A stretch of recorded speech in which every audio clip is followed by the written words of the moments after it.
Welcome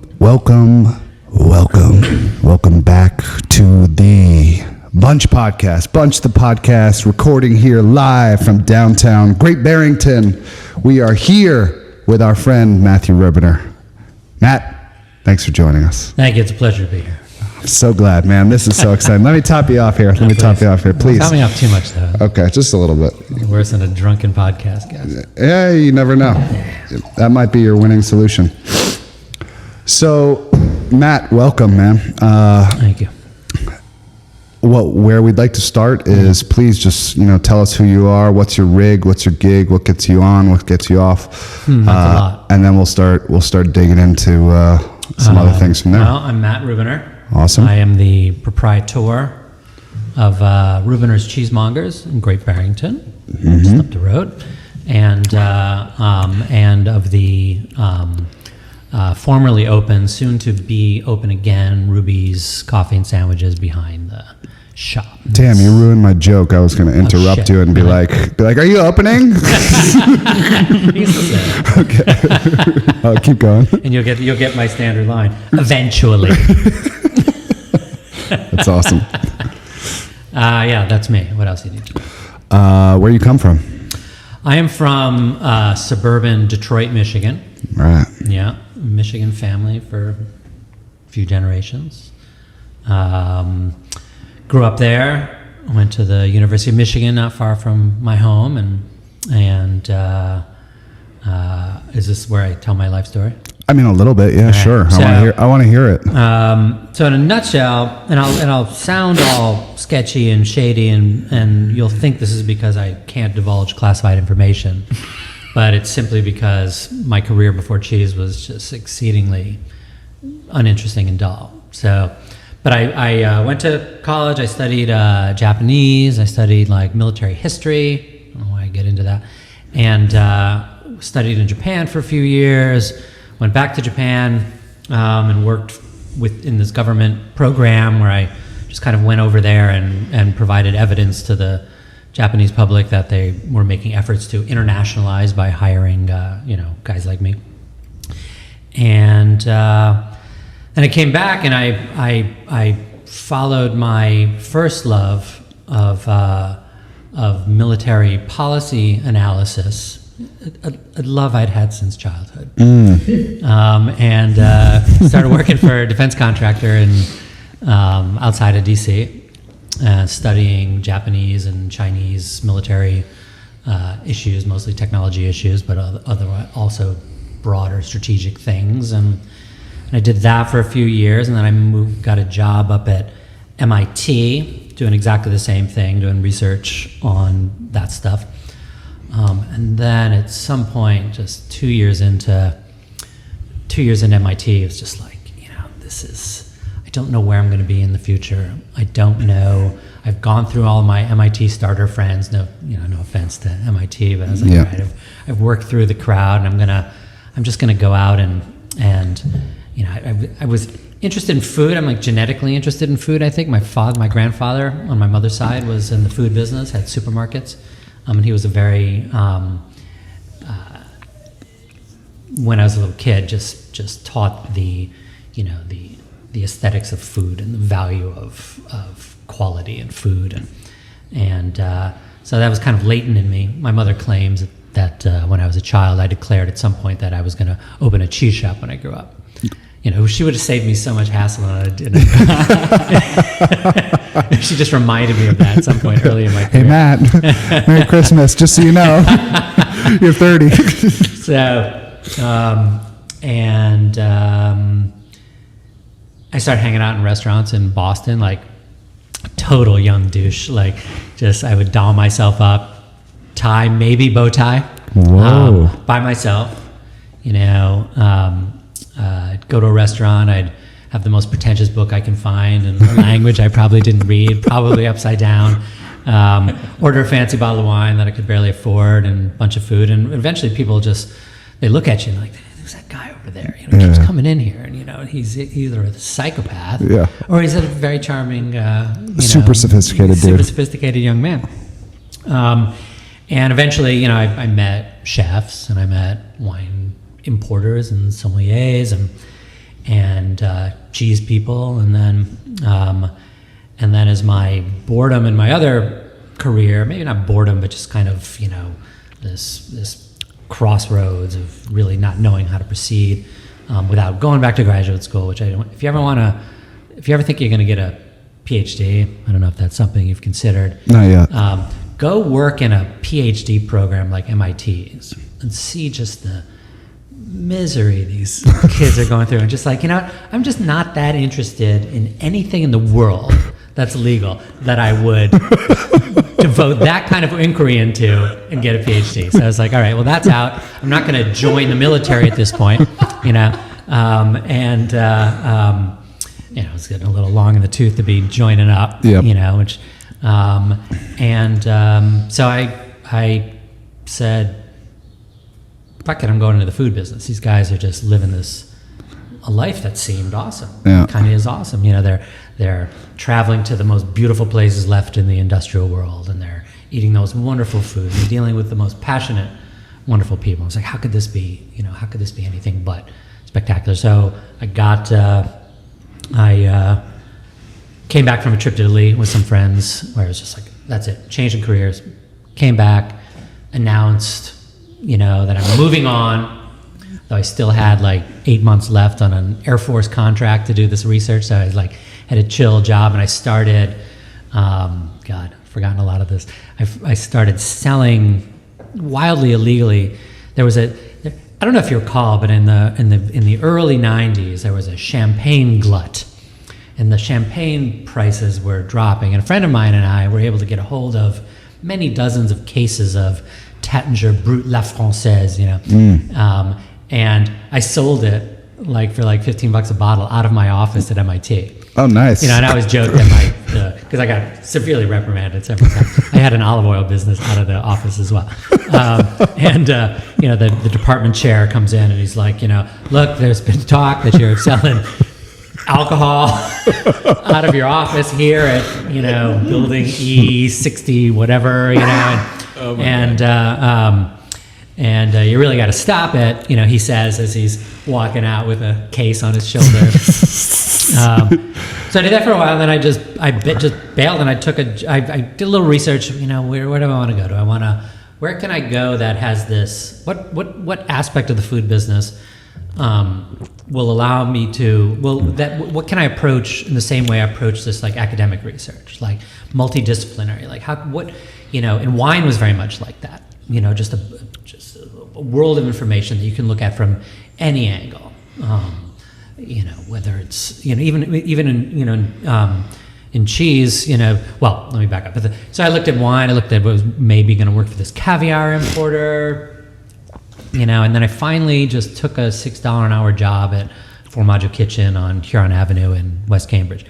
And it was like perfect, you know, I was like, just began to learn about cheese, and it was just clear, you know, the moment I picked up my first book or started tasting cheese, that this was a lifelong inquiry, that I will go to my grave only having scratched the surface of this. And, you know, and you know, the everything I loved, I could look at this from a historical perspective, I could look at it from a biological perspective, I could look at it from even a military historical perspective. You know, I once made this thing where I overlaid, God, I was an outrageous nerd, but overlaid a map of, I'm not even sure what you would call it, Turkish or Ottoman or Saracen, you know, invasion of France. Yeah. And how that coincided with goat dairying, like in the Loire Valley, because there was like a connection, you know. You know, goats weren't typical of Europe. They're a Middle Eastern, you know, introduction into Europe. And you could, is this a super geeky sort of podcast I'm on? No, this is awesome.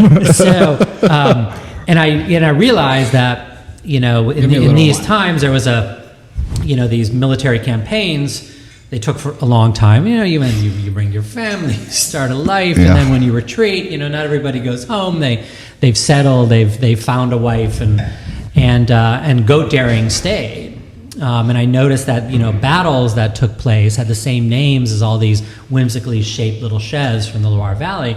And I noticed that if you look at the Loire Valley, or the Loire River, was no significance, and to this day, no significant goat dairying above that line, and and it kind of coincides with where the Turkish, it wasn't Turkey then, but the invasion were repelled. It's like this is for me, and I can just everything I want to learn about I can do through the, I don't know if prism's the right word, maybe lens is a better word of yeah. Yeah. Anyway, is that what was the question? That's so interesting, because I feel like that happens a lot, that if you have that lens to be able to decipher it, like the proof is always in the pudding. It's always in the history. Like you can follow it and figure out why things happen the way they did, and cuisine especially, and cheese is part of cuisine, even though we think of it as some holistic drug that we just keep going back to, but it is cuisine.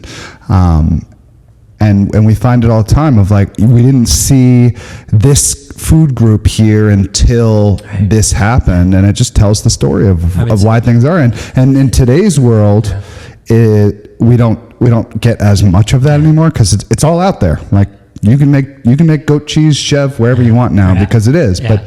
But back then, showing that path and really being able to define it is such a exactly cool. Like the one thing that when I'm getting super geekish about cheese, I always felt that like a seasoned cheesemonger, like somebody who's worked with cheese for a long time, understands cheese, understands how cheese is made, that you can look at a cheese, and I'm not going to give you tons of examples here because I'll screw it all up and sound like an idiot. But you can look at a cheese and you can make you can kind of theorize about why that cheese developed the way it did. Mm-hmm. If it's a young goat cheese, say from France, you look at that cheese and if you know history, you know why there are goats there.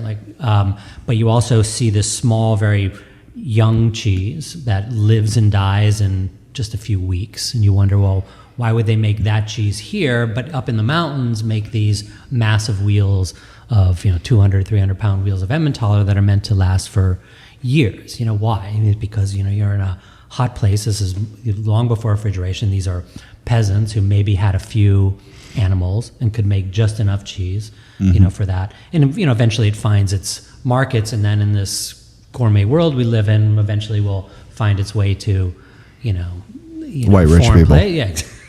And so there's just like this. I look at a cheese and I see history, and I see science, and I see, it's to this day, I crack open a wheel of cheese, and it's exactly the same kind of thrill. I mean, people see me just kind of opening a cheese and just swooning over it for a second, ignoring everything. Yeah. It's funny you say that. That reminds me of a person who used to be one of your employees. Oh no. One of the 400 employees that I've had? Yasmin Northrup, I think she worked for you for a long time. Mm-hmm. She worked with me at a restaurant that I worked at before. Yeah. And Yasmin has a story that in one glorious afternoon at Rubi's, she made her way over to the cheese shop. And there you are, just kind of like looking into the, in the horizon.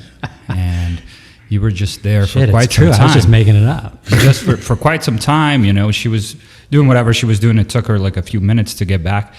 And she was just like really perplexed about you just, why, what is going through his mind? So she went over, she says she went over to you and just asked her, hey Matt, what are you thinking about? And you just looked and, cheese. Which pretty much illustrates everything that you're talking about in terms of your passion. Awesome. Yeah, I do tend to swoon over cheese. So cool. I was just telling somebody the other day, we had a couple of flies in the restaurant. I'm like, hey, team, can we get these flies out of here? But my grandfather was a entomologist. Oh, yeah. And so we collected... Wait, is that words or bugs? Bugs. Yeah. And we collected flies as kids in little vials, and I would ship them to him back in Chicago. Yeah. He was a professor of entomology at the University of Illinois. Mm-hmm. but he started a new field of forensic entomology. Oh my God. So he would help solve murders based off of analyzing fly larvae, because the best way to count how long it's been is from flies, because they're there immediately at the side of the body. And to the naked eye, you can't see an ant, but to him, he could open it up and go into this matrix of what happened here based off of where, how big, which kinds, day, night, was it wet? I mean, he could figure it all out just from wild looking under a microscope. So super cool. You have look in the mirror, my man. So okay, so starting. It's making sense, but you're starting to formulate this cheese endeavor. I love that you mentioned Formaggio's, because one of Emily's closest friends that comes out here all the time, and anytime she's here, she stops at you first and buys a excessive amount of cheese for her and I to eat. But there are some times that she comes with a bag, a refrigerator bag from Formaggio's, and so I've heard it. I've never been there, but. So what takes you from interest in cheese to being Matt Rubiner of Rubiners? So, I took this job at Formaggio. It was it was kind of an arranged marriage sort of thing. I really wanted to go in the food business. My friends, I don't know if you know the chef, great old school Boston, not that old school, but Barbara Lynch. Mm-hmm. She was the chef at a place called Rocco's, which is one of Boston's great restaurants, long gone. And the sommelier was a woman named Kat Saleri. They're just absolute legend in Boston. And they were having a wine dinner. I don't remember it was a winemaker dinner. I don't remember who the winemaker is. And they invited the owner of Formaggio, they were close with him, and sat me next to him, because cheese was one of the possible avenues into the food business. I knew I wasn't going to be a chef. It just ain't in me, and so, and I just chatted with the guy, and then I went in with like an overly most people when they apply for a cheese shop, they fill out an application. I came in with like a CV, multiple pages and so forth, and a lovely cover letter, and so he's like, yeah, I'll hire you, $6 an hour, which was minimum wage then. And so I got a job at Formaggio. And then it just was a time, I love to think I had something to do with it, but it was a time when the food business and food and kind of the general consciousness of people was changing. This is the early 90s. Food TV was becoming a thing. Chefs were becoming celebrities. People were traveling. People were excited to be eating. Just excited about food in a way that people hadn't been before. And with that kind of burgeoning market, always just wanting new stuff, we were like, well, we should try to get all these wild things from Europe. And so we started importing our own cheeses, which was something that few shops, there's still very few shops do, we don't. Bringing in, you could just do it with absolute impunity back then. Raw milk, these 2-week-old Loire Valley raw milk chèvres that, right now they not only are not allowed, they just gun you down, and their business took off. It had been there for many years, but really began to change in the sort of products we were able to sell, and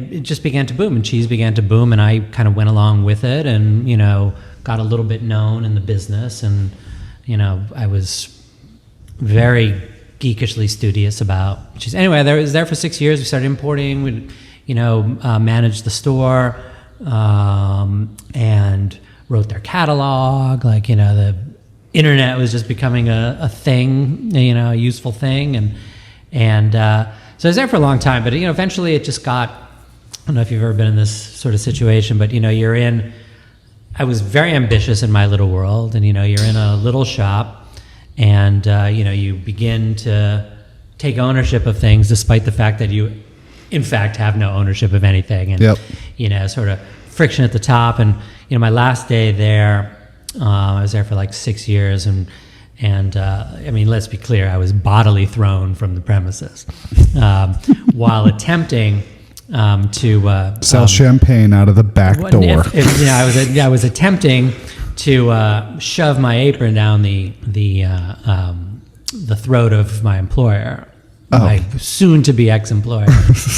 Right, which didn't go down well at all. I mean, literally did not go down well at all. He's a much bigger man than I am. But the throat, former not so much. Olympic volleyball player, from Turkey. I know you don't think about Turkey and the Olympic volleyball, but I wasn't thinking about big man and volleyball actually. So big fella, and So anyway, I left there. I'm like, all right. Well, then I did some consulting, like in the real sense, not just I'm unemployed and so I'm a consultant. But I was like consulting with some shops around the country, a place down in Georgia, a few other things. Writing cheese signs for Fresh Direct, who hadn't even launched yet. Paying me by the word. It was awesome. Literally writing. I don't know if anybody from Fresh Direct is listening, but literally writing. Cheese signs and meats like charcuterie signs for Fresh Direct was essentially enough to provide the down payment on my house. It was crazy. When you're getting paid by the word, I can be a verbose motherfucker. So anyway, sorry. Is this on? Yeah, you're good.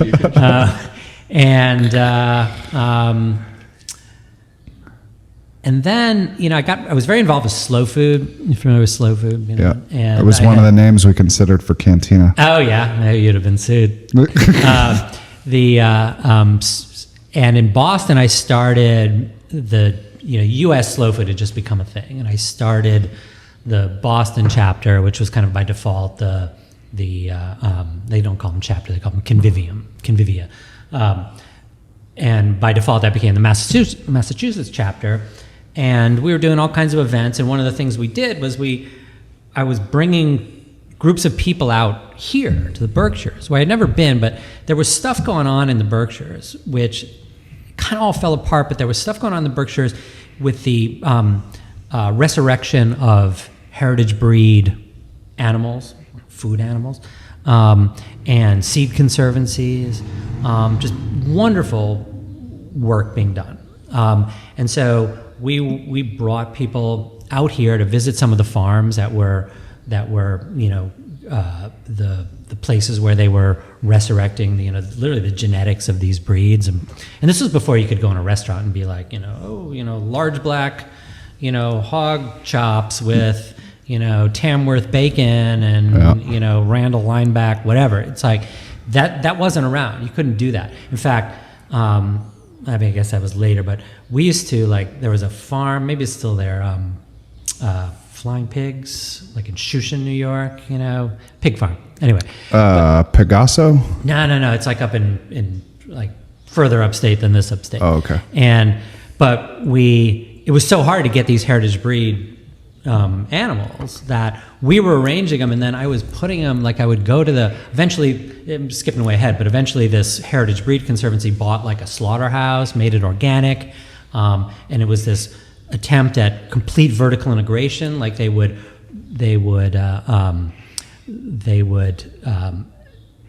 develop the genetics at these host farms, get these animals onto farms, either giving them to them or subsidizing it or whatever, and then guaranteeing them a premium price for the produce of these animals, whatever it is, and then taking it to their own slaughterhouse, slaughtering it, and then marketing it.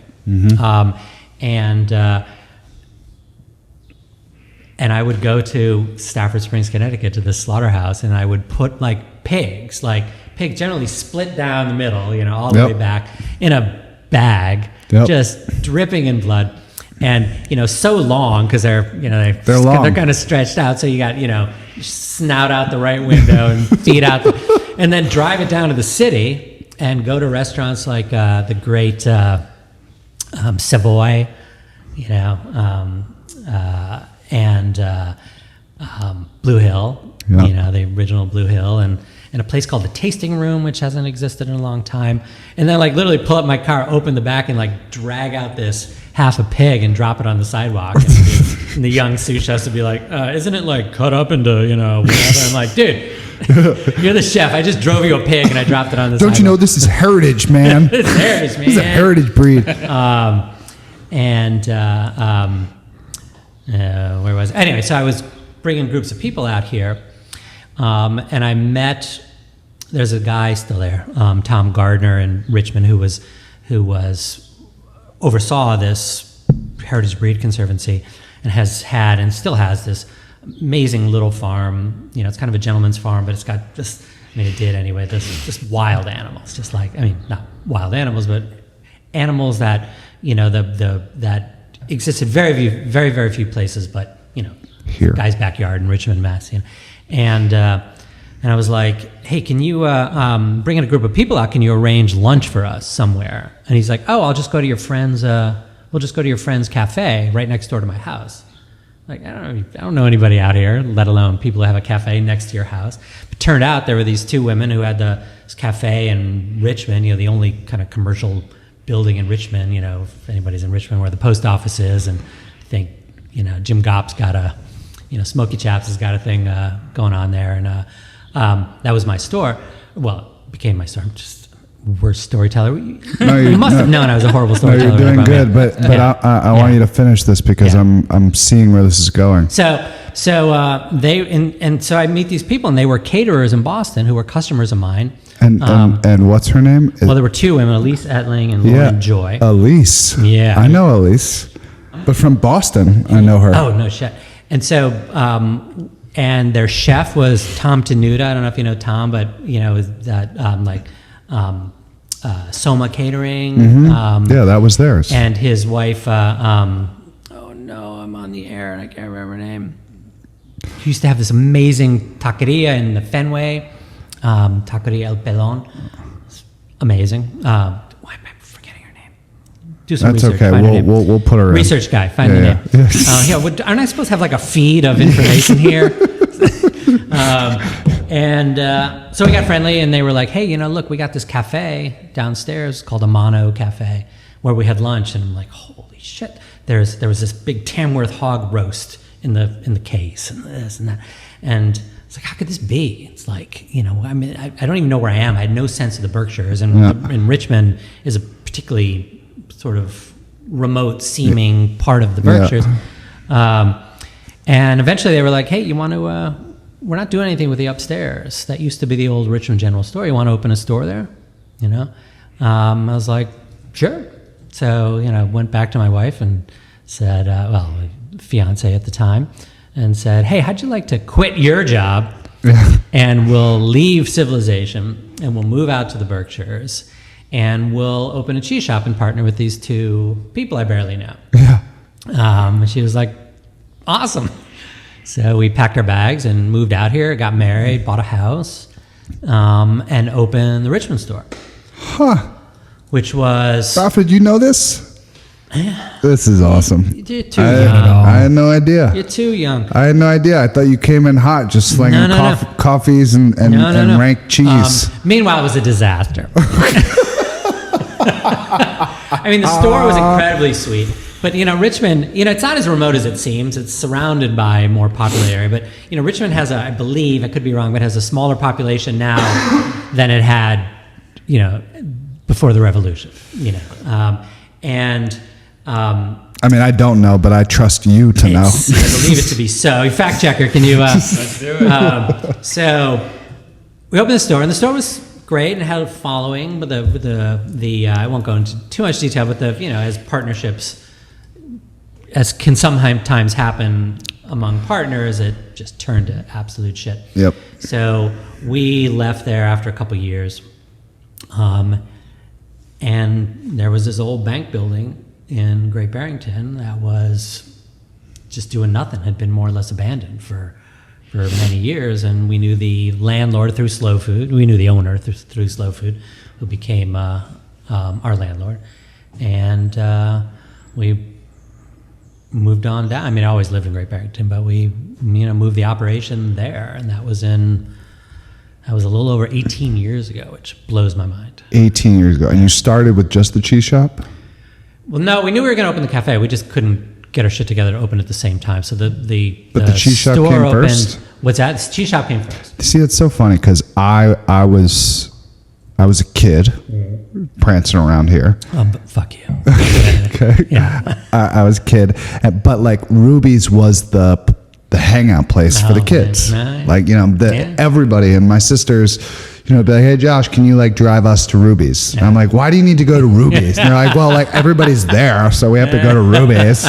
And so like I didn't even know the cheese shop was a thing. This is before I'm into food. Like I got cheese at home. I don't need any more cheese. You know, like, well, what am I going to do? So I didn't even know that the cheese shop was first. I thought that was like something that had come out of the cafe, but it makes way more sense the other way around. Yeah.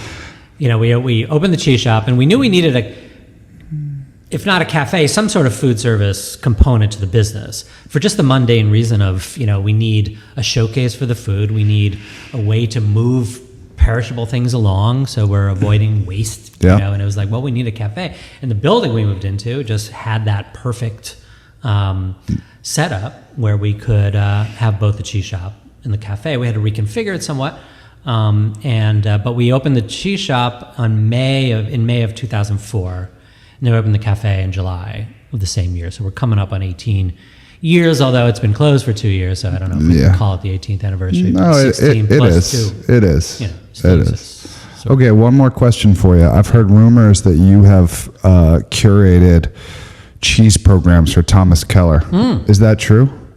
It is. I mean, I'm not sure if Tommy remembers, but can we fact check? Can we get Thomas Keller on the line right now? You know, that was one of those just joyous. So I was at Formaggio, and there may still be this wonderful like charitable gala, Spinazzola, I don't know how it's pronounced, and chefs from all over the country, all the chefs in Boston, but chefs all over the country, and set up their, you know, stations and have this fabulous gala. And then one or another restaurant would host some of these chefs for lunch the next day or something. And there was a restaurant in God, I'm so old, in Boston called not Rialto, but this Chris Myers and Michael Schlau. I don't know if you know these names. And what was the name of the place? Terrible. Anyway, so I hosted this thing. And the pastry chef was somebody who he handled the cheese I sold, you know, to that restaurant. Well, let me back up a little bit. One of the things that I really thought was going to be a thing was cheese boards in restaurants, you know, in the same sense as typical and common and historical and wonderful in European restaurants, but didn't really exist beyond some bullshit waxy brie and some whatever on a plate, generally served like as an appetizer. And we thought, oh, well, let's really establish the cheese board in the American table. And at the time, this guy, Max McCallman, in New York, worked at a restaurant called Picholine. It's not around anymore, is it? And he had this, and he became America's first, like, maître fromager, you know, which I don't think was a designation anybody but himself gave him. And he, Max, if you're listening, he was doing this wonderful program. We can do that to Boston restaurants. So I went around to restaurants, like pushing cheese on restaurants. And it's different now. Like I would go to a restaurant, and in fact, Boston Globe wrote an article about this. Call this up, will you? Boston Globe wrote an article. I had this barber coat, you know, like a English, foppish hunting jacket that I had. And it had all the pockets where, you know, when you shoot your quail, you stick it here. And I would fill the pockets with cheese. And I would go to, it was like my affinage coat, my cheese ripening coat. And I would get in a cab or I'd get on the subway, reeking, God, must have been horrible. And I would go to the fanciest restaurants in Boston and I would just be like, and I'd order food and then I would just be, you know, can you send this back to the chef? And it was just this bag of cheese. Invariably, and these were things, we were doing crazy stuff in terms of importing that. Just importing anything we wanted, just things that have never been in the country before, some of which are like commonplace now, but had never been in the country. And invariably the chef would come. I was like, oh my God, where'd you get these things? They're like, well, I work in a cheese shop in Cambridge. Oh yeah. It's like, you should put a cheese board on your menu, whatever.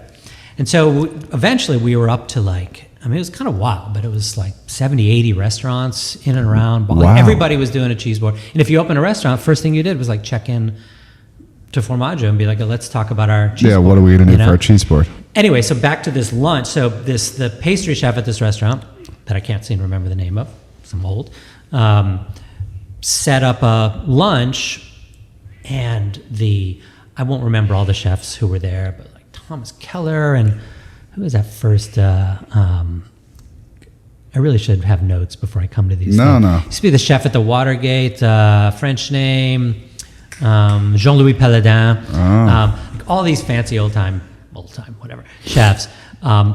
And Paul Connors, the pastry chef, was like, I need you to create the greatest cheese board ever assembled for this group of chefs. And Emerald was there, I think, like literally. And so we had like a board. I mean, it was just a board. It was basically this table, and I just decked it the fuck out with the most incredible cheeses. American cheese at this point weren't really a thing, so much, but we just had the best of Europe in just beautiful condition. And we laid it out. I wasn't there, wasn't invited, but and I just started getting phone calls. And I was at Formaggio Kitchen one day, and phone rings like, Matt, Thomas Keller, line 1. And I'm like, liar. And sure enough, he's like, hey, I had your amazing cheese. I want to put you in touch with my... and we were FedExing boxes of cheese twice a week to the French Laundry. This is before per se. So this is that is so and cool. And to Emerald, and to, oh God, some of these restaurants, Mark's in South Beach, and this place called the Ryland Inn, I don't even know, in Jersey, fancy. So that's, I guess, if the question was, did I ever sell cheese to, Okay. That was the lengthy. Now I have it. That question. Okay, So good. yes would have been the shorter No, answer. that's you gave me the answer I wanted. Yeah. You gave me the answer I wanted.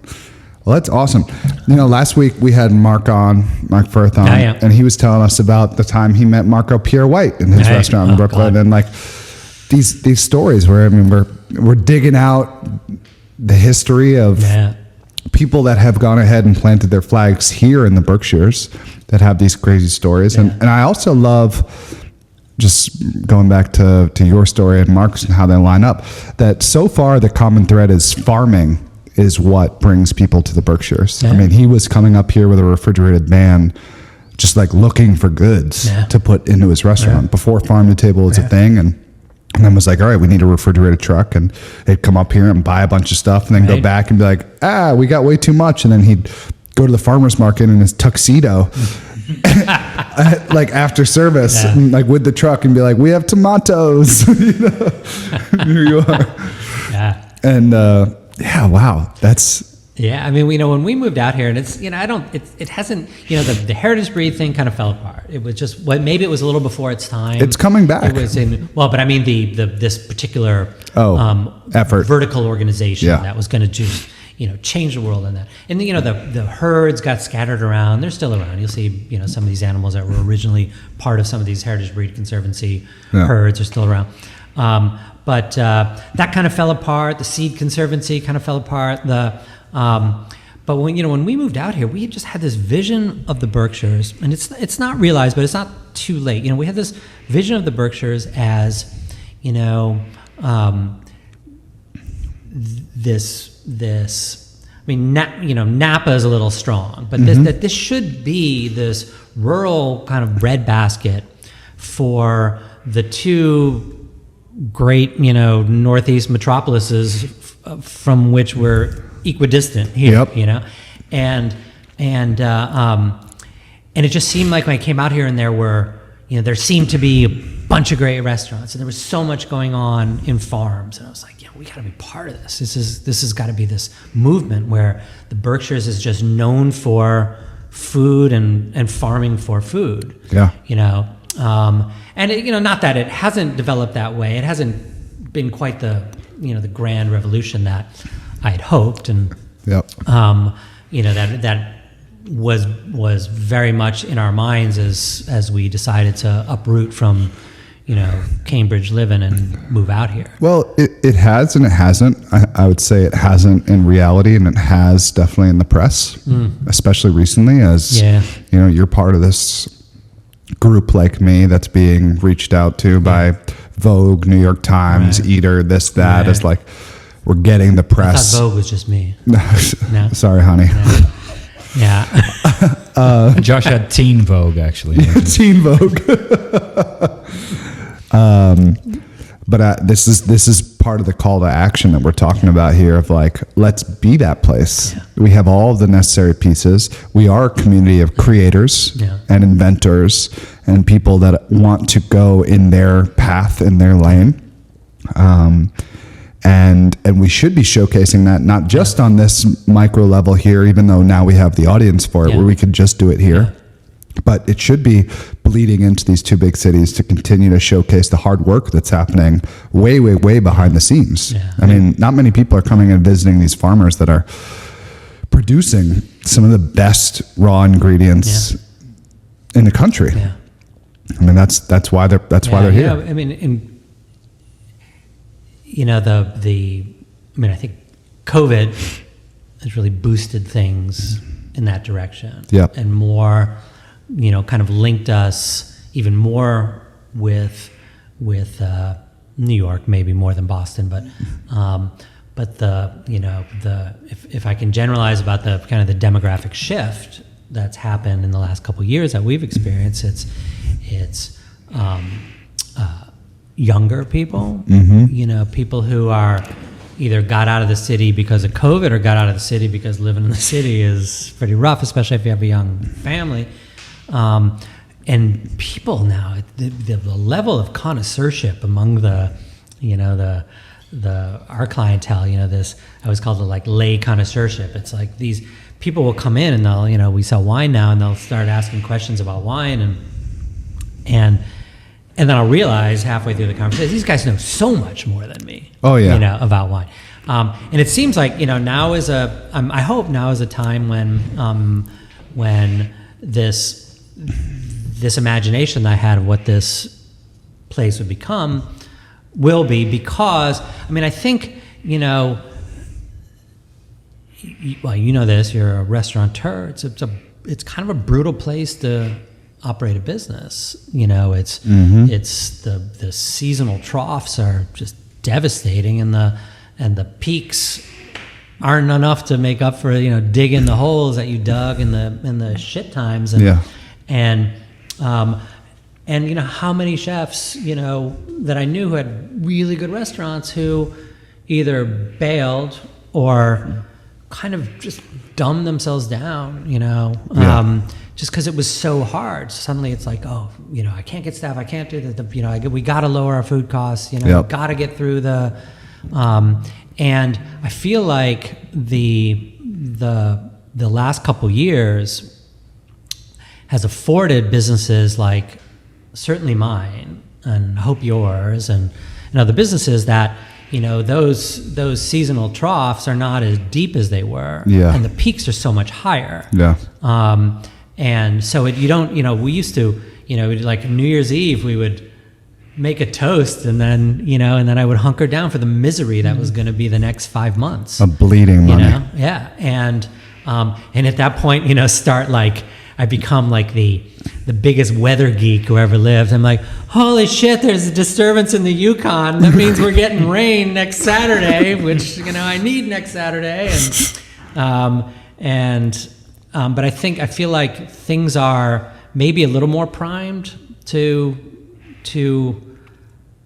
do really good things and have those things be, economically sustainable for a business. I don't know. But so maybe that kind of dream will continue to be, or at least on its way to realization, that this should be this breadbasket. Yeah, definitely. All right, here's my next question. Yeah. You're opening the cafe. It's true. I have always been humored by your job postings, which are not on the internet, but rather on a piece of paper on the window. Sometimes good food jobs, I put the same thing. Oh, do Never you? once got a employee from that. Yeah. I love the idea of it, but good food jobs if you're listening. It's a funny thing because we're talking about this food epicenter and all the rest, and 20 years ago for it to draw people like yourself and Mark just out of it and be like, I want to be a part of this movement, and yet here we are with a fully stacked population of people, and like, where is that interest? Where's that spark of like something exciting is happening here, and I want to be a part of that. Yeah. So just because they've been so humorous and having these pieces of paper on your windows that say, do you have 2 legs? Like you're hired. Pulse required, negotiable. Yeah, pulse. Pulse required, negotiable. It's so good. But just touch on like what that staffing has been like, because I know it's been challenging for everybody, but certainly you have showcased that a lot, and what that means for someone who's trying to operate 2 businesses and trying to push that bar and showcase a great Berkshire business. Yeah, staffing is brutal. There's just no way around it. We were recently, where we closed down the cafe in the beginning of COVID. Just couldn't figure out a way to do it, and I saw all kinds of wonderful restaurateurs like yourself going through just anything they could do to survive this thing and be as creative as possible. I just don't want to do that. I just can't do that. And the store started doing well during COVID because people moved out, so we bailed on the cafe. I'm rapidly losing my train of thought. This is Georgian wine here. Yep.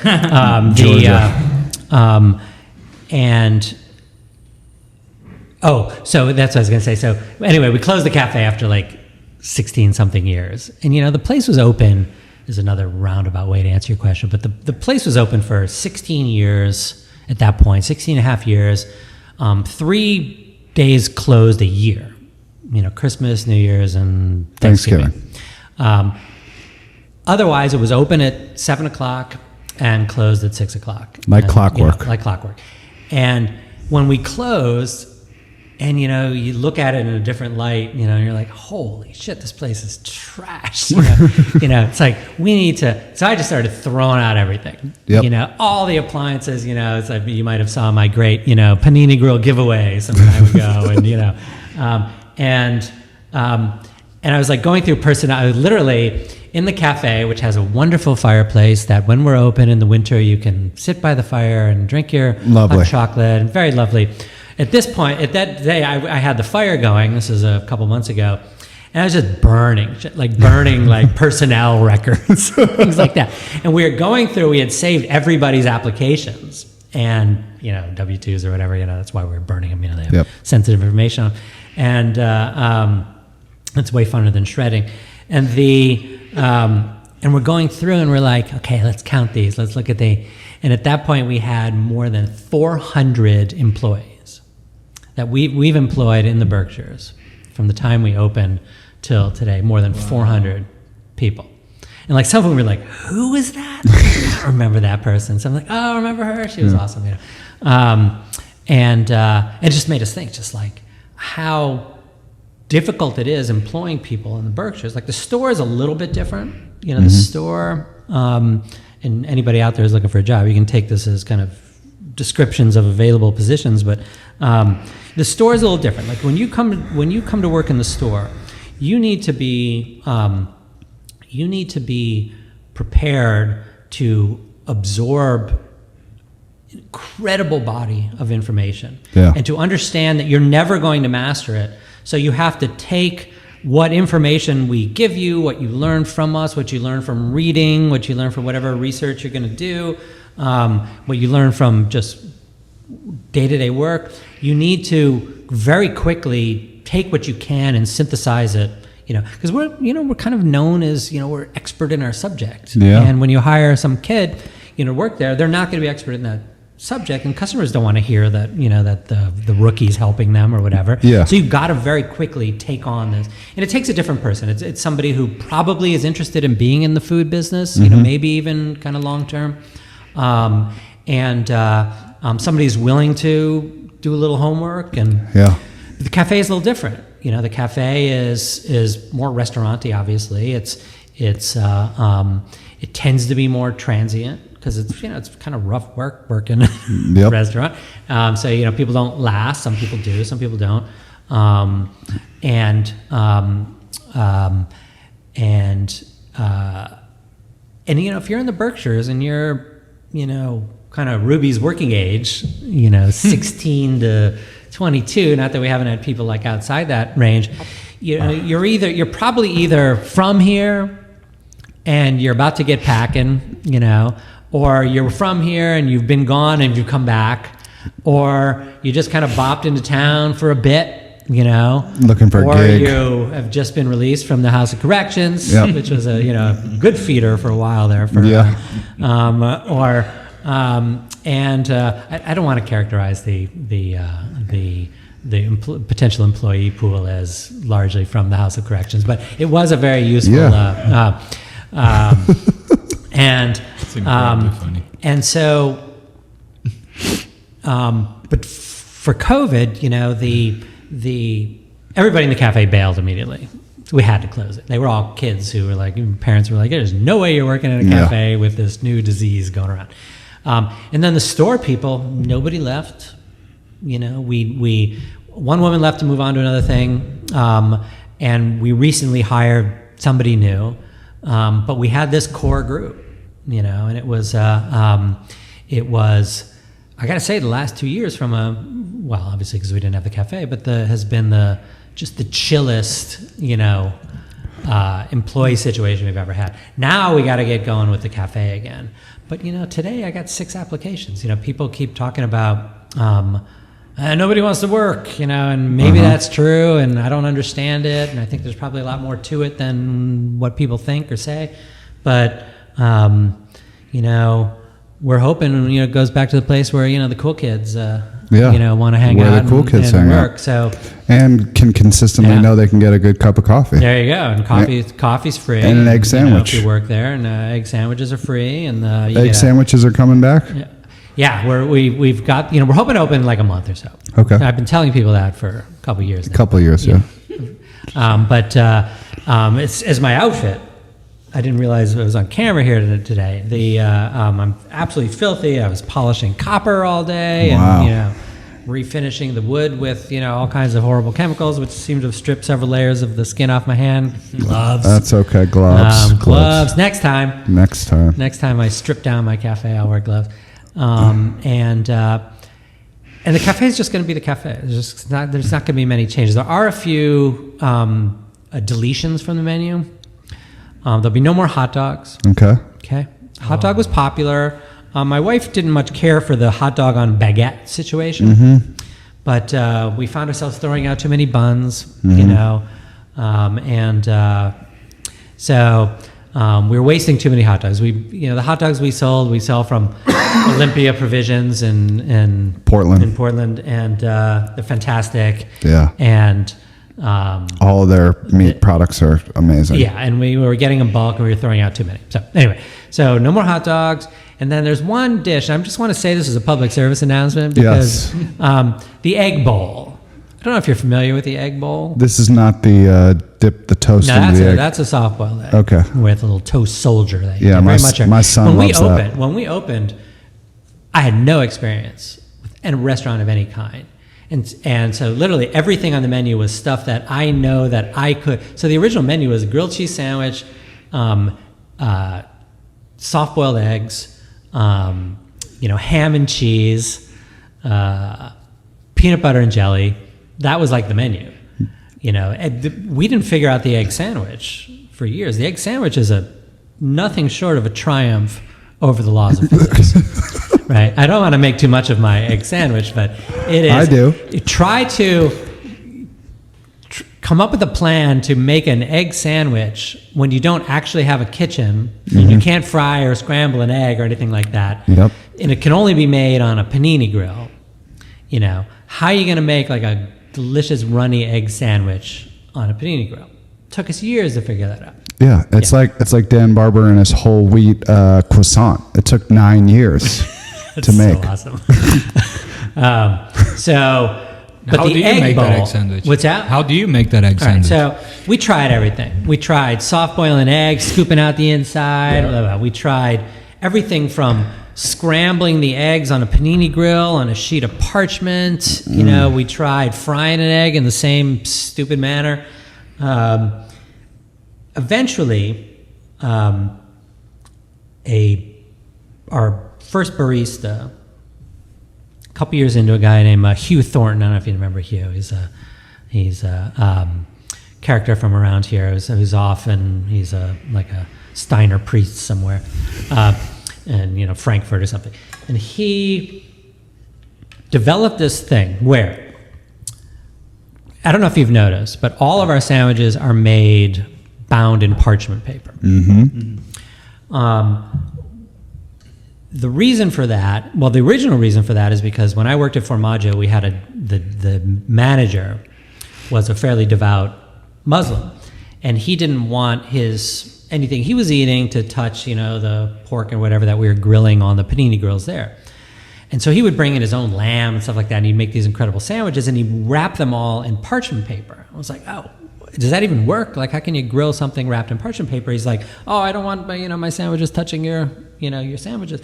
And so, but we noticed that if you cook a sandwich that way, you can put anything you want in it. It's not going to run all over the grill. The grill stays pristine because everything's in there.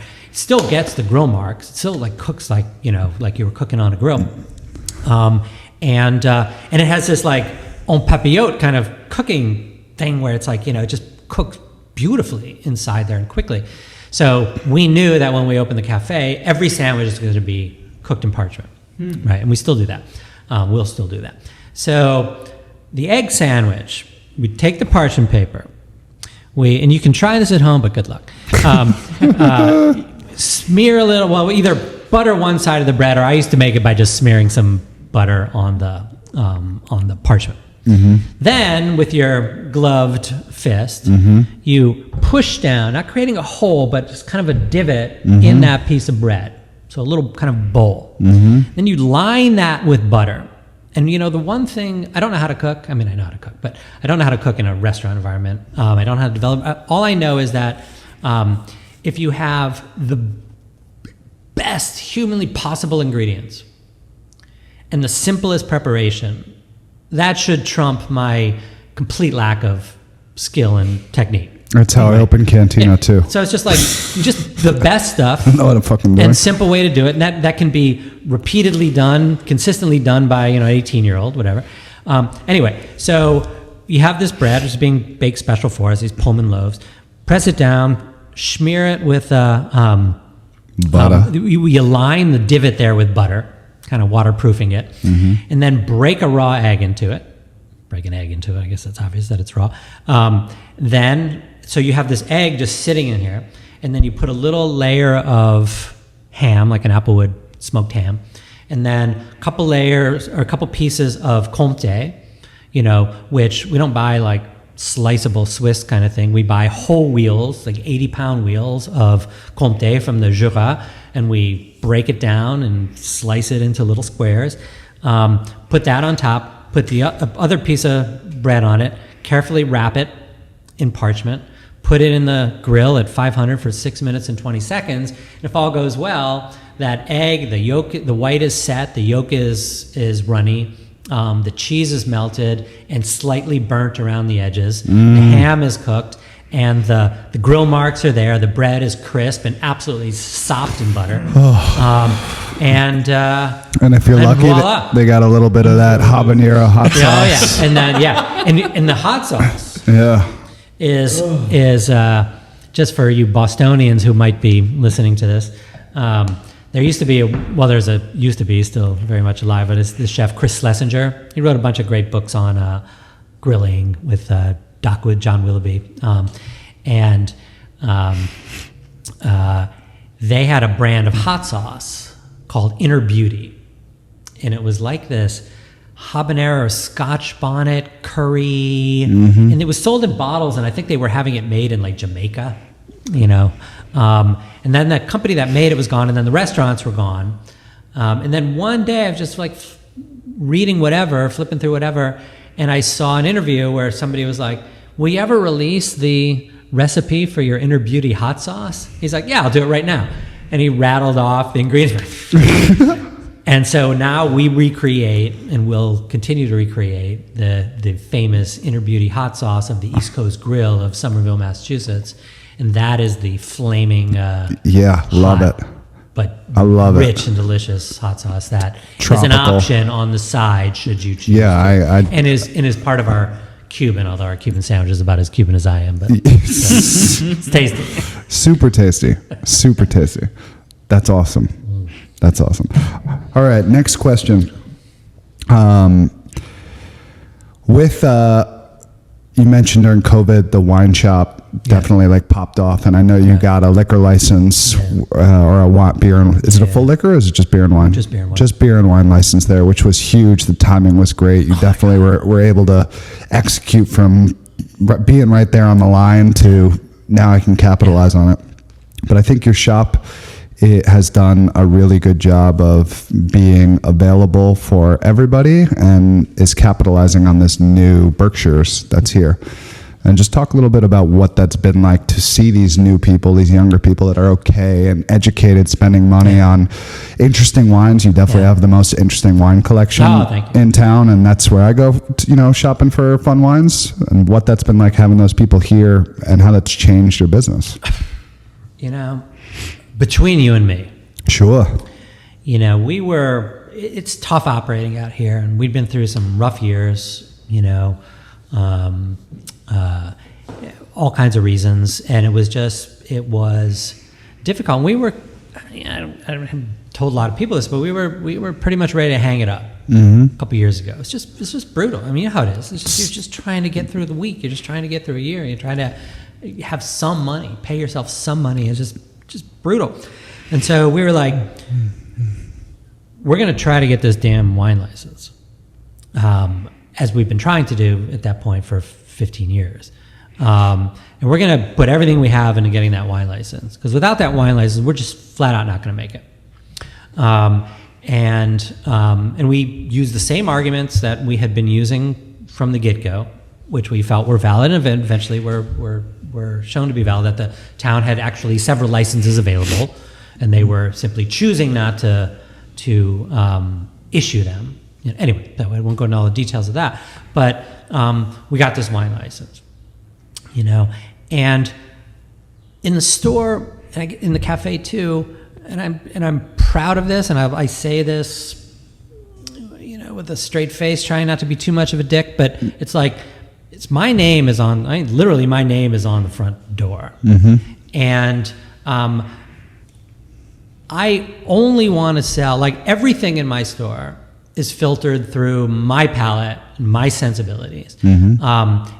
Everything, it's because I love it. I love the people who make it, not that I'm blind to what I think will sell and what I don't think will sell, but I have no interest in selling something because it will sell, and you're a curator. I'm just, but it's like, but it's not curator in a museum sort of sense. I kind of think of myself as it's incredibly pretentious, but it's like,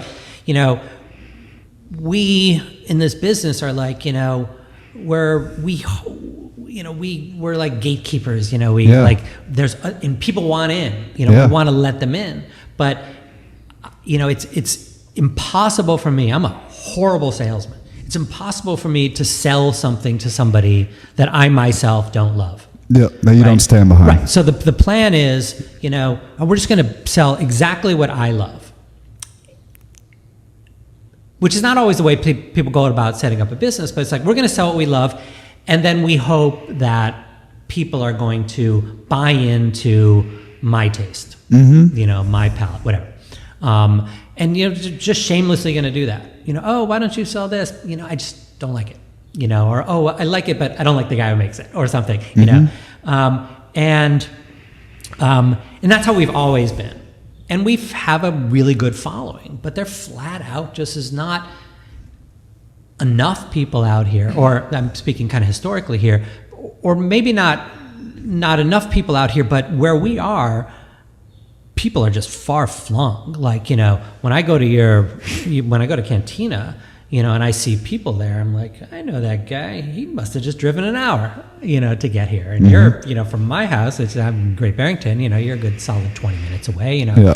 And so maybe if we added up the, kind of the likely shoppers among the populations of Litchfield County, Columbia County, Dutchess County, Berkshire County, then there are plenty of people here.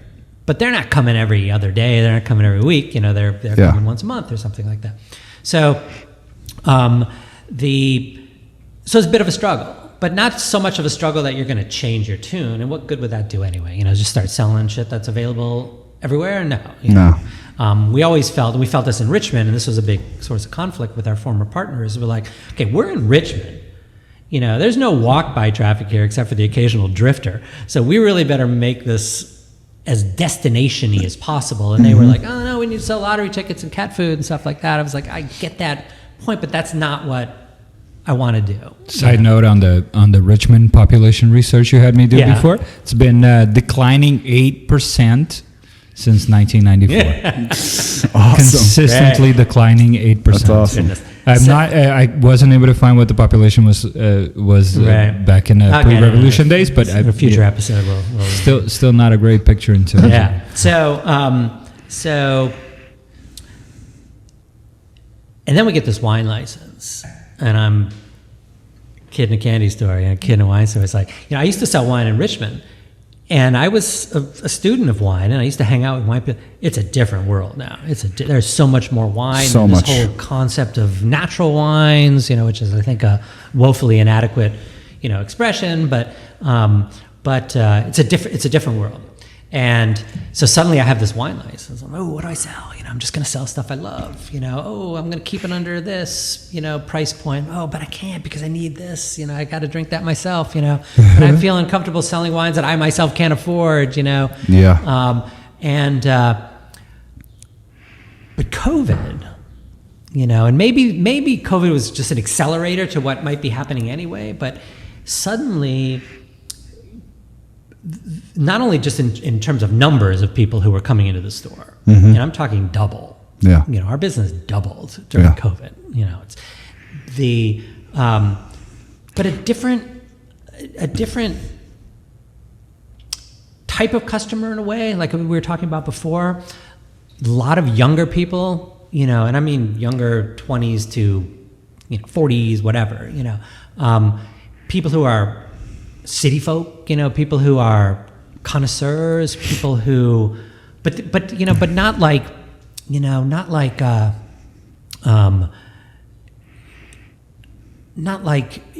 just they're rich so they buy expensive food, because they're not necessarily rich. And like when I was at Formaggio, I probably shouldn't say this on the air, but we opened a store in Nantucket.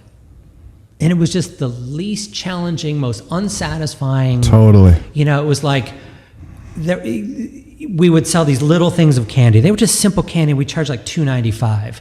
And a woman took us aside and was like, "You need to charge more for these." I'm like, what do you mean? Like, well, nobody's going to buy anything for $2.95. So we charged $7.95, and they flew off the shelf. Like, oh my God, that's nauseating. Yeah. I think the clientele here is very much like my clientele in Cambridge. They're very interested in food. They're interested in trying new things, but they're willing to spend money on food, but they have to have a perception of value. Sure. They have to have a perception that they're getting something truly wonderful and rare for that, $70 a pound, bresaola or something. Totally. Like that. And we're just seeing more and more of those customers. Not that they weren't here before, but they're here in just greater numbers. And so suddenly you come in, and you customers come in and they look at your sometimes wacko selection of natural wines is I try to develop my own taste for these things and get a sense of, and they'll just look at that bottle like, oh my God, how do you have that? You know, and just give me all you got, you know. I've been trying to find that in the city, but for weird quirks of wine distribution, sometimes we get stuff that you're just not getting. No, not we, you. Well, whatever. But so the kind of the augmented clientele, you know, the expanded clientele on top of the core clientele we've had for so long, has just been thrilling and has really allowed us to do fun stuff. You know, if you come in the store now and the shelves are full, you know, with like right now we're struggling to, like, we have this like staging area of wines and things that I'm buying too much of and I don't have room for them on the shelf. You know, it's just like, well, that didn't used to be the case. I was always very much like, well, let's see if we move spread this out a little bit and, you know, put this box on the shelf next to it and, you know, it'll look full. But now it's like we don't have enough room to put all the things we want to sell and that people are coming in and buying. It's pretty thrilling. You know? Yeah, I noticed that. I was in there the other day as Jacob was telling me, he was like, oh, you got to try this wine. Matt probably has it. Like, go buy a bottle and I'll reimburse you for it. And I was like, oh my God, there's a whole table here. There's another table here. And then there's this massive shelf. This is awesome. And as I'm looking around, I'm like, ooh, I want that. I want that. I want that. I mean, you know, our shop is nothing, and shops like ours is nothing if you're not just having a blast finding stuff in there, you know, which has always been my philosophy, which, you know, of a store, and particularly a store in a place that is not so heavily populated like, you know, New York or something, where you got to be different. Yes. You got to be unique, you know, and sometimes you can't compete on price with somebody. So, you know, I can't compete on price with some of the other stores in town. So I'm just selling different stuff and cool stuff and stuff that I gotta, like, I go to New York, mostly New York, because that's where the warehouses are, and I'm picking stuff up that if I didn't go down and kind of, you know, finagle my way into these warehouses and pick up this stuff, the stuff's just not up here. You know, it's not. So, and I've always applauded you for doing that. I mean, even you joked about your olive oil business and back at MIT, but as we started getting to talk once we were opening Mooncloud, and for those that don't know, we brought Matt on to do our cheese board. You know, this is before I knew you did it for Thomas Keller. Not gonna say we have similar tastes, but we kind of do.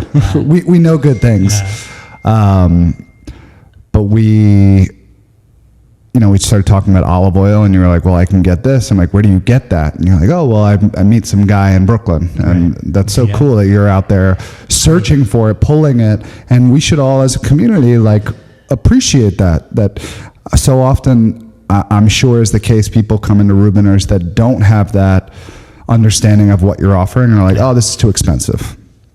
But you know what? You're right. There are 6 other places you can buy cheese in town, including the grocery stores. And you know what? Sometimes if I'm not looking for extraordinary cheese, I'm just looking to do a filler. Yeah, I go to Big Y and I buy cheese because that's where they have the 4 cheeses my wife likes, which are basic. And that's totally fine. If you rummage through our fridge, you're going to find, you know, I've been busted on a number of occasions buying, like, cheese at Price Chopper. Yeah. Like, I'm making a taco. I need some cheddar. I don't have any. My wife likes the little red things in the wax. Yeah. My wife likes a Borzen. You know, and her Borzen, what can I say? But going back to kind of what got you into the food world and that you like nice things, and I think one thing I know for sure when I walk in there is that everything does have a stamp of approval through you, and that should be welcomed and appreciated and valued as something that is being showcased. This is different. And I picked this for a reason. And the price, you're not price gouging anybody. No. In fact, I mean, I don't know what cheese costs, but I know what the wine costs. If only we were price gouging. But I'm looking at your wines and I'm thinking, wow, this guy does an amazing job of pricing wine. Like, I don't know how you do it, or, you know, where you're making it back up or not. But good things cost money, and that goes that trickles down a lot further. It's always a sensitive issue because we're expensive, but I always look at it as like, you know, somebody said, like, this is expensive. It's expensive because it's expensive. Yes. You know, it's expensive because the the circumstances of its production makes it expensive, Yes. or the logistics of getting it here make it expensive. Yes. And I'm not saying that there's this would be a lot easier if I got it without going through 3 or 4 middlemen or something, but that's the way it works, and everybody's got to make money along the way. I don't want to sound too defensive, but the products that we sell are for the exact same product somewhere else are not any more or less expensive. There's quirks, some places sell things cheaper, something, but these are expensive things. Yeah. Not always. You can sit at my candy counter there and spend 75 cents on a salted caramel lollipop from Brittany or whatever, and some of our cheeses. But if you look at a cheese and you say, oh, that cheese is $49.95 a pound, which granted is the extreme high end of a cheese price, but $49.95 a pound, that's crazy. That's not gouging, but that's way too expensive. But it is precisely the most expensive things in the store that are made on the most, dare I say, like peasant scale. It's like you come in, you want to buy this particular, raw milk goat cheese from the Haute-Garonne or whatever. It's like, if you were in that village, it would be pretty inexpensive. But, this is a young couple with, a few of heritage goats living literally in the mountains, making these cheeses. And these cheeses miraculously find their way down from these mountains to the market Rungis in Paris, and find their way often on a plane because there's no other way to get it here. And if you've seen, what air freight costs these days, it's insane. And by the time it gets here, it's $18 for a little piece. And, and maybe if you did that by the pound, it'd be like $50-$60. But that cheese is a miracle. Yeah. And it's a miracle that it's here, that's one thing I always found, that like when you get branded as fancy or whatever. Yeah. But the fanciest things in the store are the simplest, most kind of traditional, true, honest, of the earth, of a tradition. And that's expensive. I wish it weren't so. I mean, one of the things we do in the store and in the cafe, and it's not enough, but we offer 20% discount to farmers. Because it is this terrible, I don't know what the word is, but paradox or whatever, that, farmers, producers of food, really high quality artisan producers of food, might be among the least likely people able to afford their own food when it comes out in a restaurant or in a shop. Yeah. But that's the way it is, and it's not, our margins, I wish they were way higher, Yeah. And is there a lot of cheese that you see being made in the Berkshires that interests you? Here's my view on cheese. In the Berkshires and elsewhere. On one hand, we want to sell great cheese, and I'm going to be in so much trouble, but we want to, it's like natural wines or organic or whatever, all local, all that's wonderful. Yeah. All that is laudable. All that is desirable components of the production of a food product. Yeah. What is most important, what is of paramount importance, is how good it is at the end. Totally agree. So if like I always get, if I see a product and the biggest word on the label is organic, it probably sucks. Yeah. It's because the focus is on its organicness, which is what you should focus on. But it has to be good. Yeah. It has to be really, really good.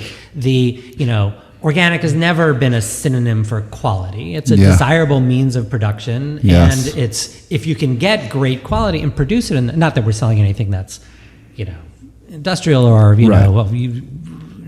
absolutely not organic. But so we're going to sell good cheese. It's hard enough to sell good cheese because cheese is moving around. You know, and cheese alive. is like, you got to keep it. It's alive. Or people always say that. Like my boss used to say, cheese is a living thing. And over the years, I've learned that no. Cheese is a living thing until it gets in the shop and you sever its rind. Then it's a dying thing, and then your job is to sell it before it has to go into like hospice care. If a cheese is the cheese has to be great. The customer is also wants organic cheese and so forth, but the customer wants a really good cheese, and no amount of, well, this is made this way, no. but it sucks or it's just not great, is going to convince a customer to buy it more than once. Yeah. The first sell is easy. I think that's a huge mistake that a lot of businesses and leaders make, is selling based off of some of those notions that you mentioned, organic, whatever it is. I agree. But those that have the trust in themselves, in their palate or their ethos or whatever it is, to say, look, that's cool. Like, oh, it's good. It's organic. It's like, no. Is it good? Yeah. Great. Now that we know it's good, now we can start talking about the reasons why we think it adds to its goodness. Yeah, absolutely. But I totally agree with you, and that's a huge misconception that you can't just sell something because it says that it's doing something right. And local is a big part of that. I love that you loop that into there, because people are like, oh, why don't you have local? And I don't really want to get into noting some of the other local products that it's like, just being local isn't enough. If I'm going out and I'm sourcing the best farm vegetables and the best meat and this and that and the other thing, and saying it's good because of that, that doesn't mean that because of it's a logic thing, right? One has to come before the next. But then there's a component of that is, if a cheese, say, or any other product, it's kind of new to the market, they've just started making cheese, or they've just started growing this or that, or they've just started making cider, or they've just started making beer, or whatever. And if they have the right sensibility, if they have an understanding of what the end goal is here, and they're trying to get there, but maybe they're not quite there yet, we'll support that. Yes. Totally. It's not quite the polished, finished product as the French Loire Valley Chèvre got that the family's been making for 300 years or whatever. But we're loving what they're doing. Loving what they're doing. We believe in what they're doing. They're trying real hard, and their quality is improving, and they're taking advice, and and I feel like it's incumbent on us, you as a chef or me as a cheesemonger or grocer, to be in a position to nurture that. Yeah. But with the understanding that I'm not buying it just because it's local. Yeah. Customers I need that end quality, or at least a clear indication that that's the direction things are going. I have a great example of this that is not local, but totally checks the mark, so we can talk about it. Scout canning. Oh, God. Okay. So Matt got us into the canned fish world. Yeah. He hooked us up with his guy who's in Boulder? Utah, right? Guy has a chocolate and tin fish importing thing. And we started with this one company, Scout, because one of their investors had reached out to us as a customer. I was like, you guys got to try this product. It's great, super cool. They are out of Canada doing sustainable fishing, which is a big problem for the tin fish world. It's not sustainable. They're just throwing nets and blah, blah, blah. But to go from tasting some of these Jose, what is it? I want to say Jose Cuervo, but that's just a tequila bottle. Andreas or Jose. Well, and the Patagonia ones, Jose and all these beautiful tin fish productions that are so tasty. Like they just the flavor is there. You open it, you taste it, you're like, this is good. And then we were like, all right, let's try Scout, because we just watched this movie Seaspiracy, and now we want to try something that's much more sustainable. The story checks the boxes. The packaging checks the boxes. It's cool packaging, this, that, the other thing. We taste it. It's just not good. It's not good. And so even though we wanted it on the menu, Billy and I just decided, look, it's not good enough to be on the menu. We can't stand behind this. But what I did instead, because I really like their mission, I mean, they're a new company wanting to do good by the oceans and be the future of canned fishing.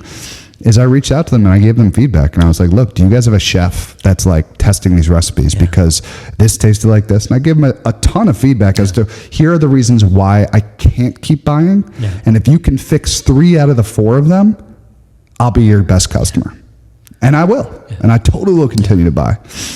It just wasn't good enough for right now. Yeah. Which is a real service. I mean, I think that we, as kind of the end user or the second to end user, can offer is, we, understand customers. I mean, we understand the market, you know, and we have a sense of, what you could be doing, like you said, to make this thing, for whatever aspect of its production, to get it to that point. I mean, I know with Scout, there's issues of like regulation. You got to cook shit to a certain temperature and stuff, which is sad.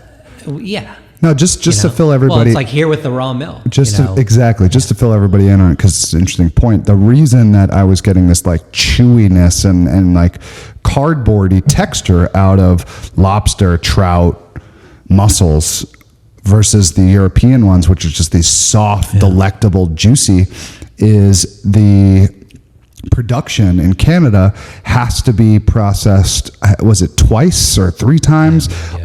At 250 degrees, the can needs to get to for a minimum of 12 minutes or whatever it is. And that production, which is an FDA thing, ruins their product. And I was like, well, don't you think that's a huge hiccup in your business model? Like I would have figured that out a long time ago. I wouldn't have gotten this far. And I hope they can figure it out. And I'll just mention that, especially for me right now, because I'm going to go on a rant for a second and I'm going to have you join in with me. But this discussion is going to be summarized by the things we do as business owners are with intention. And that intention is never to ruin the customer's experience, right? But sometimes we got to split hairs. I've ruined a few customer experiences. Intentionally? All right, I have to. Sometimes. But some of these decisions, as far as, well, why don't you have this and you only have this? Or in my experience, why do I have to get up out of my chair to go order tacos when I used to be able to just sit here and a nice young man in a tank top would come over and get me my tacos for me, whatever that. But I want to go ahead and make Pete. Yeah, I'm talking about Pete. We as business owners are having to take leaps of faith every single day and making sure that we are constantly redefining where is true north for our business. Again, yours has your name on it. It is a true reflection of where you're going. But that is not just for you. You are doing it for the staff that's working there and for the customers that are coming through your business doors. And I think a little bit of recognition that all those decisions are not made lightly. They're typically very well thought out. And if Matt decided, they don't always work, but they're well thought out. It doesn't always work, but like they were done for a reason. And so the reason I bring that up, just I thought it summarized kind of what you've been working on and the vision of what Rubiners is. The reason I bring that up is because I want to talk about reviews for a moment. Oh God. What reviews? I see you have. Who reads that You shit? have a way of not reading it. I can't help myself. No, it's been an evolution. Like we.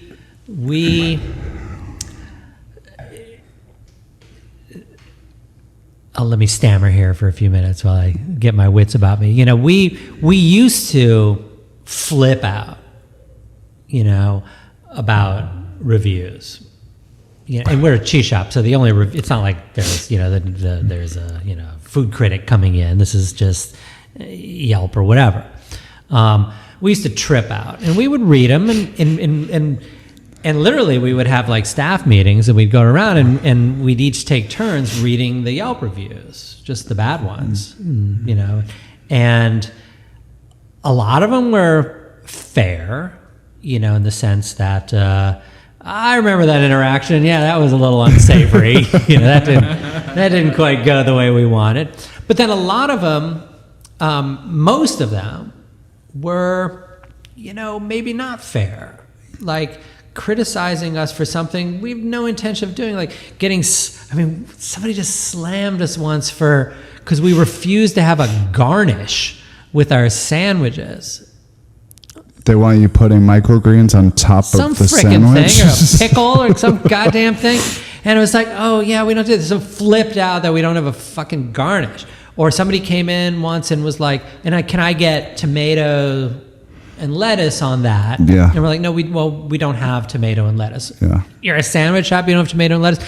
And as soon as you start trying to explain yourself and shit, it's lost. You've already lost the game. But you're like, no, we work very closely with the seasons and local farmers. Yeah. We don't put a tomato on anything until there is a tomato growing under the sun in Berkshire County. Yeah. Same with lettuce. And it used to be we'd go through months without salads. We've changed that because there's a lot of growers who are doing whatever. Greenhouse. Yeah, but then just get trashed, for that, or for prices, yeah, or for and so the things that were like, oh yeah, we fucked that up, yeah, I was a total dick to that guy, whatever, but there were so many things where it was like, you just don't like what we're trying to do, and I think we're doing it well. You just don't like it, so right. And that's on trash you. me if you want. But I'm just not going to read that shit anymore. Like I was telling you before, it's like, my... what was that quote? It was my favorite among my many favorite Ruth Reichel quotes, who I think we all count as a customer, although she's moving to California. She's bugging out of the area. It's irritating. Her review is like, anybody believes a Yelp review is an idiot. I mean, that's the quote. And it's... I'm not saying that everybody writing Yelp review is an idiot, but it's Yelp is in similar ones. There's the haters. Yep. And they just got to get it off their chest. Yep. My favorite are the bad reviews on the Square receipt, which they don't realize is just coming back to me. Yeah. It's not like it's me. So they write these lengthy. So there's that, or there's the true lovers. Yeah. Oh, it's the greatest place ever, 5-star, whatever. Yeah. Which is only good to counterbalance the bad, but also isn't like, true. Exactly. And it's some true point. Is and tr- I'm not saying that we're not kind of controversial. I'm not saying that I don't piss some people off, and I'm not saying that our products, our store is not for everybody, and our cafe is not for everybody, because it's I'm doing what I want to do. Mm-hmm. And that is to find things of extreme quality in whatever kind of class they're in. Extreme quality lollipop or an extreme quality bottle of olive oil. Yeah. And that's what I'm going to do. I'm never not going to do that. Please keep doing that. And if there are criticism, and I'm sorry, but an anonymous review is, to me, except for the really good ones, a cowardly act. You got a problem, just bring it up to me. Don't shame me. If you need to air something off your chest, do it in front of a full dining room. All right, I'm going to read just because I'm you're so not reading mine. No, I'm not going to read yours. Christ, I didn't sign up for that. I just, as I was walking in today to the office, I got doodle-doo 4 reviews on Google. 4 Mooncloud in a row. They're separated by 1 minute each. Okay? The first one says, half of the 5-star reviews mention negatives on this page, but regardless, this place is overpriced as something that's actually really good. It's just not. It's the one place making drinks. That's all. Learn how to make your own. I'm like, okay. So I started writing him, a response, and that's when I got the doodle-doo. Next one. Oh, wait, you responded? Hold on, I was going to. Awful for the price. And yeah, decent drinks, so what? Get a grip and stop paying for what you could pay for a full meal and a beer just for your toast. Okay? Next one. Overpriced joke. Just make your own drinks at home because it's not that hard. Here, they'll probably charge you just to use the bathroom, if they even have one. And then finally, don't waste your money unless you have enough to buy everyone in the bar toast. Is that all the same That's person? a lot. Right. All right. Guys, a toast for you. Is it all the same person? Toast. So it's 4 different accounts. that this person created. One is called The Conductor, one is called Music Manager, one is called Wombo King Evolution, and one is called Ethan. Oh shit, I know Wombo King Evolution. You do? Nah, I'm just kidding. Oh. Shit. But My bro Wombo. That's his actual name. But I went ahead and clicked into these to see what their other reviews have been. And this same person has reviewed the same couple of places, and they do it in groupings of 4, just bashing it. So I did go ahead and respond. And I wrote, not sure what besides price made you feel the need to post 4 back-to-back 1-star reviews for a small business. But whatever is going on, we hope you're okay. If we did something that can be corrected, please email us at mooncloudgb@gmail.com. Also, please email us if you're interested in our cocktail classes, since you mentioned you'd rather have cocktails at home because you can't afford to go out. Cheers, the Mood Clown team. But man, I am fucking pissed off, okay? What kind of person feels the need to go ahead and bash a small business? Dude, you just need to stop reading them. You just need to stop reading them. I mean, is it It's almost like is it social having media. an effect on your business No, I'm full. that this jerk-off is writing these reviews? No, it's having an effect on me. It's like Me. where when we used to read the reviews, which I don't. Unfortunately, my staff still reads the reviews, so they'll be like, So you "Hey, hear did you about see it? that guy? Blah blah blah. Yeah, fuck that guy." But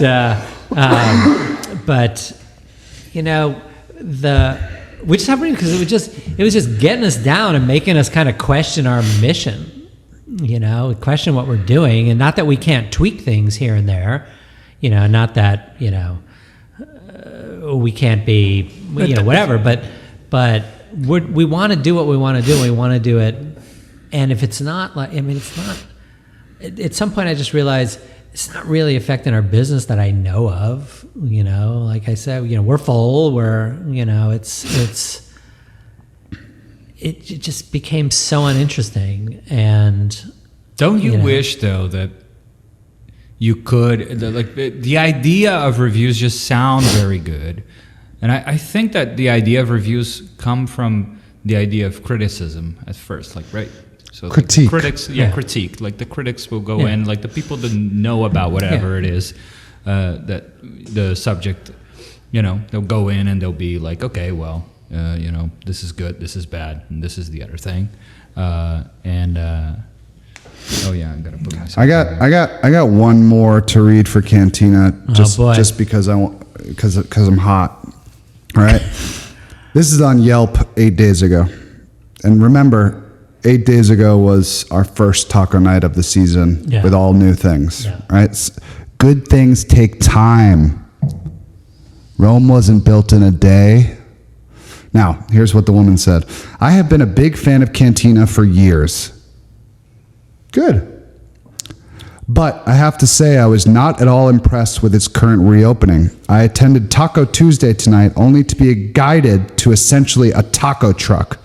The tacos were good and prices were fair, but otherwise, the pricing for what you got was outrageous. Blah, blah, blah, blah, blah. Can I have it in a glass? No lime garnish and a sugar rim? it's the garnish woman. It's a garnish woman. She said no lime garnish and a sugar rim instead of salt. And besides, margaritas used to be the reason I went to Cantina. Please bring back the old Cantina. The new version is a 0. Okay, now I'm broadcasting this on this podcast because my response was, as somebody that claims they're a big fan of my restaurant, wouldn't you think that on the opening night, there's bound to be a couple things that are wrong? And wouldn't you have a little bit of faith in... Nothing she listed there was wrong. So give me the benefit of the doubt or send me an email. I got another email from somebody who had some good critiques of like, hey, just thought you should know. I've been to your restaurant so many times. Here are the things that keep bringing me back. And here are some of the things that happened last night that didn't work so well for me. And here's why. Yeah. You know what I responded to her? Hey, meet me at the bar tomorrow night at 6 o'clock. Dinner's on me. Yeah. Let's talk about it. I'd love to workshop some of these things. It always wonders, like, what are these people hoping to achieve? What's the goal? What's the goal? I mean, it's this anonymous review. It's this anonymous review that are you seeking to, actually hoping to have the restaurant make these few improvements so you'll be happier there? No, you're not coming back, or Or you know what? They probably are coming back because they want it. But come on, have a little bit of ebb and flow to it. Realize there's a person on the other side of the thing.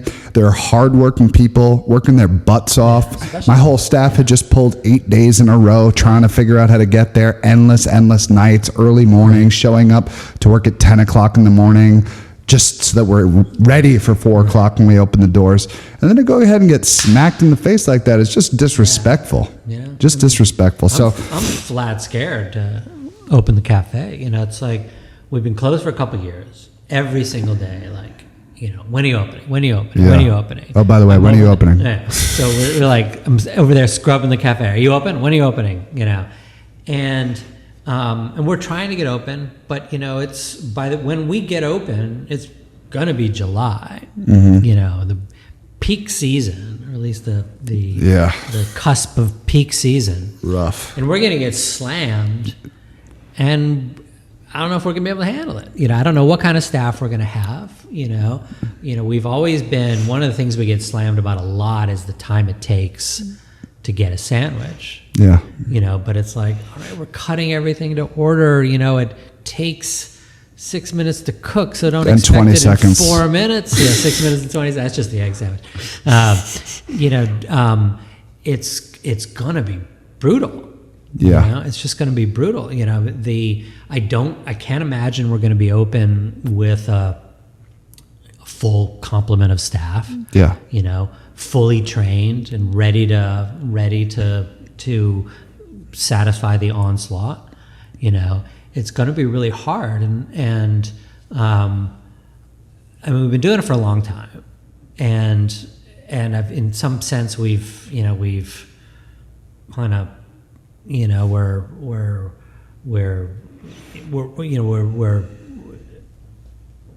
we've the criticism over the year, or the difficulty of running, has strengthened us. It's steeled us, but the fact is, especially during the summer, sometimes the demands of a customer in a small open kitchen kind of place that we have are unreasonable. The customer has to wait 20-25 minutes for a sandwich. There's no possible way we could get it out there early when there's 20 sandwiches ahead of you. Yeah. It's like it always blows my mind when I hope no customers are listening to this thing. It always blows my mind when there's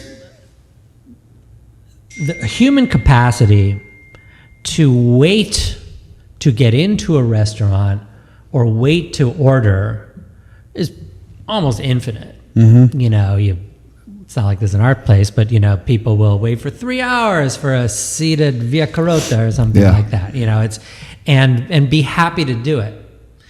The moment they sit down, they're operating from a different clock. Yeah. And suddenly it's like, why isn't my shit coming out right this second? Yeah. And so, the we always try to train the staff. It's like, be honest with the customer how long it's going to take when they order. Yeah. And the staff doesn't want to, because they don't want the Are you serious? Exactly. So they'll be like, okay, it'll be up as soon as we can. And then 25 minutes later, they're like, oh, where's my sandwich? It's like, sorry, it's not ready yet. And it's not because we're dicking around, it's just because there's a lot of sandwiches ahead of you, and we can only possibly make so much.